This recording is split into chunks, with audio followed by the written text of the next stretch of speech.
అందరికీ నమస్కారం. నేను మీ లక్ష్మి. వెల్కమ్ బ్యాక్ టు విందు భోజనం. ఇవాల్టి వీడియోలో సాఫ్ట్ అండ్ స్వీట్ రెసిపీ రవ్వ కేసరిని పర్ఫెక్ట్గా గుడిలో ప్రసాదంగా కమ్మగా కుదరాలి అంటే ఈ విధంగా చేయండి. ఇన్స్టెంట్గా అప్పటికప్పుడు స్వీట్ తినాలి అనిపించిన 10 నిమిషాల్లో ఈ స్వీట్ని తయారు చేసుకోవచ్చు. ఇప్పుడు ప్రాసెస్ ఏంటో చూద్దాం. స్టవ్ ఆన్ చేసి 1 స్పూన్ నెయ్యి వేసి డ్రై ఫ్రూట్స్ అన్నీ వేసుకొని చక్కగా లో ఫ్లేమ్లో వేయించుకోవాలి. కిస్మిస్ అనేది ఆప్షనల్, మీకు నచ్చితే వేసుకోండి. చూసారు కదా, చక్కగా వేగిపోయి వీటిని తీసి పక్కన పెట్టుకొని ఒక గిన్నె తీసుకొని 1 కప్ రవ్వకి 4 గ్లాసుల వాటర్ అయితే కావాలి. ఇప్పుడు ఈ వాటర్ని బాగా మరిగించుకోండి.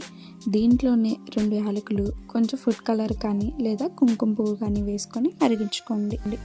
1 కప్ రవ్వను తీసుకొని చక్కగా లైట్గా రోస్ట్ చేసుకొని మనం మరిగించుకున్న వాటర్ని దీంట్లో